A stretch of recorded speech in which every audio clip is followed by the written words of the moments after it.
உண்மை என்னன்னா எனக்கு இன்னும் கல்யாணம் ஆகலை. அபிஷியலா கல்யாணம் ஆகலை. ஓ அது வேற சொல்லுவேன். கல்யாணம் ஆகலை இன்னும். ஆனால் அந்த ப்ராசஸ் போயிட்டு இருக்கு, ஆன்கோயிங்கில் போயிட்டு இருக்கு. அந்த வாடி வா வா. நடுவர் அவர்களே, நான் எப்படி பார்க்குறேன்னா, கல்யாணம் பண்ணுறது அப்படின்றது தேர்தலில் போட்டிடுற மாதிரி.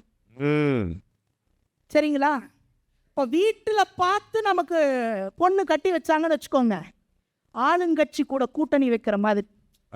சரிங்களா? இதே ரிலேட்டிவ் யாருன்னா பார்த்து நமக்கு கட்டி வச்சாங்க, அசல்ல பொண்ணு எடுத்தாங்கன்னு வச்சுக்கோங்க, எதிர்கட்சி கூட கூட்டணி வைக்கிற மாதிரி. இதே நம்மளே லவ் மேரேஜ் பண்ணி போயிட்டோம்னு வச்சுக்கோங்க, தேர்தலில் தனித்து போட்டிடுற மாதிரி. டெபாசிட் கிடைக்குமா? அதனால தான் 2026 தனித்து போட்டிடுற மாதிரி நினைக்கிறேன். ஏன்னா இன்னைக்கு செல்வாக்கு தனித்து போட்டிட்டாது அதிகமா இருக்கு போல, மலேசியா வரைக்கும் பேசுது.